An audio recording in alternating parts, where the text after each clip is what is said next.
Oke, halo guys, kembali lagi. Hari ini kita dapat dua sampel yang harus kita uji. Yang satu ada kasus ya ikan mati, nanti kita nekropsi. Bagaimana kita cek nih kira-kira penyebabnya matinya karena apa dengan beberapa gejala klinis yang ada. Dan yang kedua sampel airnya. Nah, ini juga sangat penting kita uji. Kenapa? Karena biasanya penyakit ikan itu tidak hanya muncul karena patogen. Biasanya dia pertama mesti pada airnya buruk dulu. Tapi itu biasanya kadang-kala ada juga yang kualitas airnya baik tapi ikannya tetap sakit. Nah itu nanti pengecualian ya, jadi sesuatu yang tidak biasa. Tapi bisa juga terjadi. Nah, kenapa kita juga harus uji kualitas airnya? Karena itu tadi, jadi ada sebagian besar penyakit itu muncul awalnya karena kualitas airnya jelek. Kemudian ikannya stres, baru muncul penyakit, dan bisa bakteri, bisa parasit, bisa jamur. Nah, yang pertama ini untuk ikannya kita singkirkan dulu. Yang pertama kita uji untuk di batas airnya.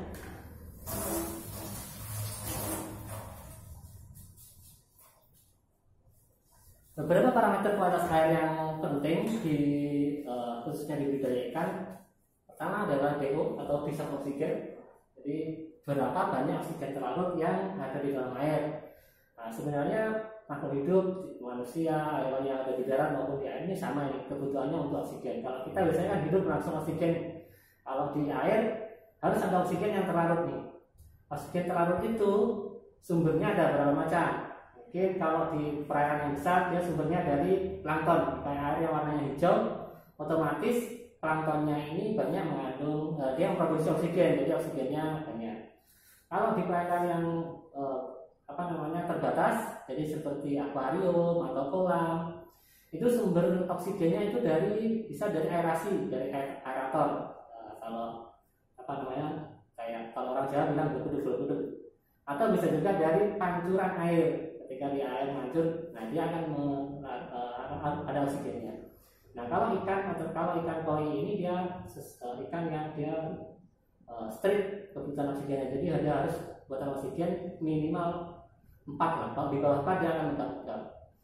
Karena dia tidak punya organ untuk membantu mengambil oksigen, tidak seperti di air di ikan gurami atau ikan lele ya punya. Oke, pertama oksigen, yang kedua amonia. Ini juga sering menjadi momok amonia.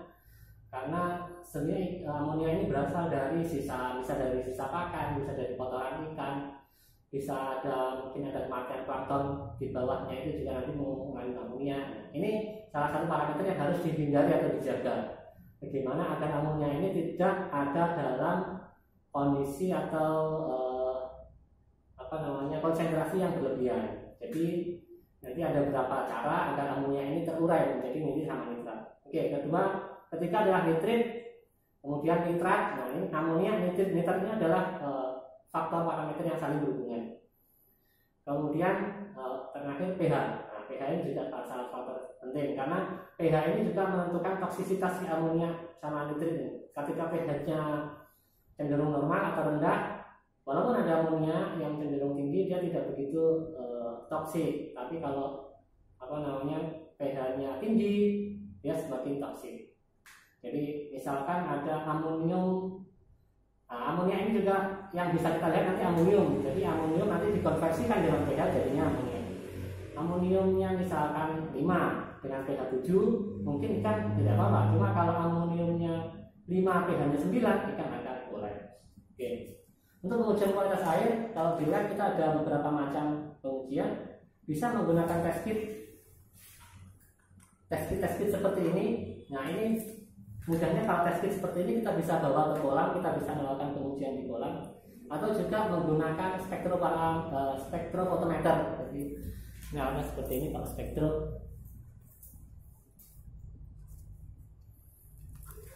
Nah, ini spektrofotometer. Untuk pengujian yang di lab nanti kita bisa lebih kalau untuk mendapatkan hasil yang lebih baik atau lebih presisi nanti menggunakan spektro. Cuma untuk pengujian awal, untuk screening test, saya biasanya menggunakan test kit seperti ini. Baru misalkan setelah hasil pengujian ini kita ingin mendapatkan pengujian yang lebih lebih fokus lagi, nanti lebih detail lagi nanti menggunakan spektrum. Tapi ini pun sebenarnya sudah cukup untuk mengetahui kadar parameter yang aman di dalam kolam. Pertama kita uji oksigen dulu. Kalau oksigen kita menggunakan DO method. DO methodnya saya menggunakan ini YSI. Oke, kita uji dulu untuk oksigennya.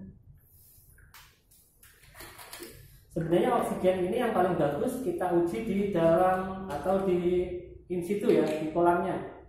Paling bagus di kolamnya. Jadi kalau sudah dibawa ke lab seperti ini, dia pasti ada deviasi.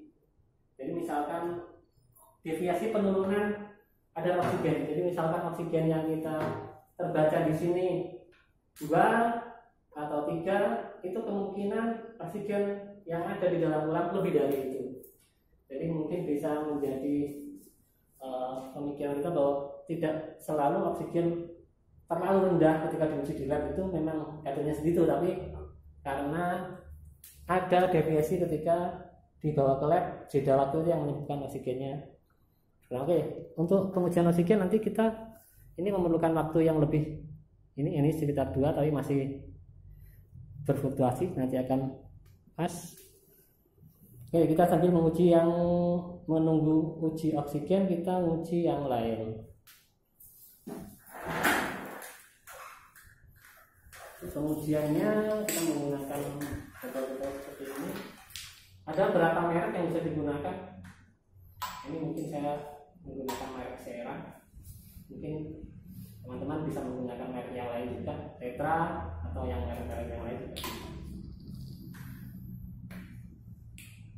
Nah, ini bagaimana cara pengujiannya tergantung manual masing-masing merek ya. Jadi kalau amonia di Sera ini kita ambil 10 ml, dan untuk air tawar sama air laut itu beda juga. Oke.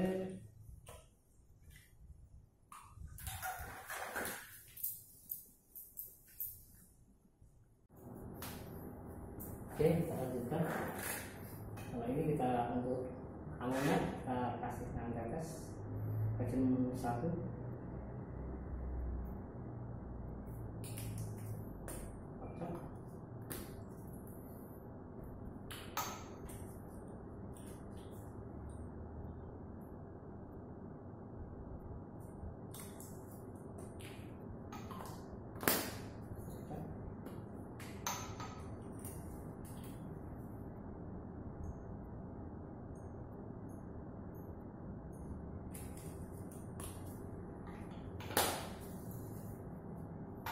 Nah, kita tunggu hasilnya, warnanya nanti kita sesuaikan dengan tabel. Sambil nunggu 5 menit, kita bisa menguji yang lainnya. Yang kedua adalah nitrit, kita ambil 5 ml, kasihkan 5 tetes untuk reagen pertama.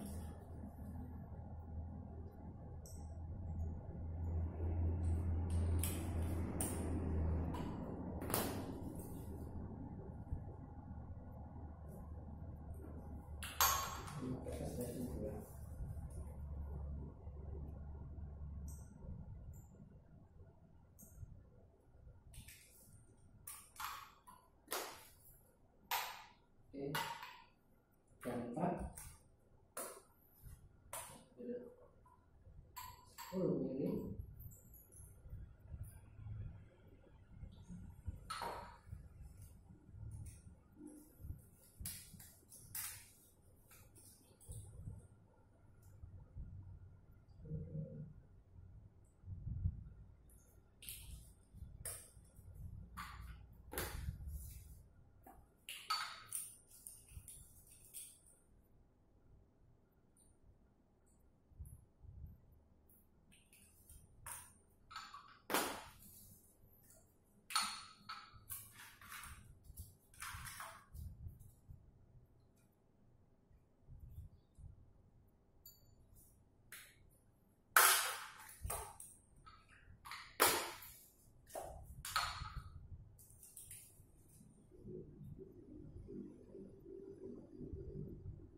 dengan pH, saya menggunakan pH meter seperti ini, pH.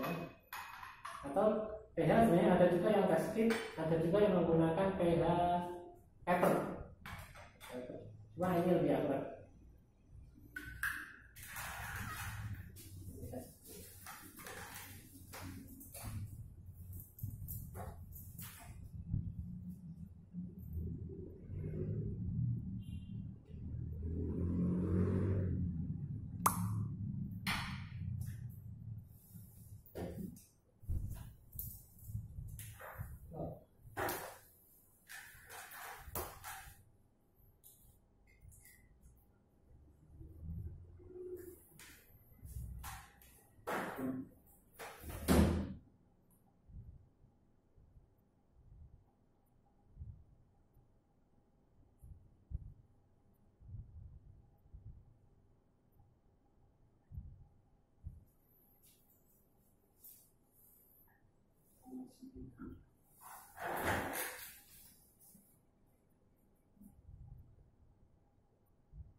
Oke, sambil menunggu hasil pH sama oksigen. Nah, ini sudah bisa kita lihat nih sebenarnya. Walaupun sebelum 5 menit, ini sudah kelihatan bahwa tidak ada apa-apa, tidak ada amonia, konsentrasi amonia tinggi di sini. Jadi kalau amonia tinggi dia akan berwarna biru. Semakin birunya kuat, amonia semakin tinggi. Atau dia membaca amonium sebenarnya, karena amonia nanti adalah dari amonium ini dikonversikan dengan pH. Oke, pH-nya sudah selesai.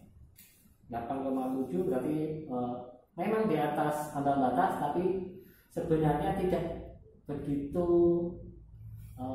berbahaya kalau masih 8,7. Masih bisa ditoleransi lah untuk ikan.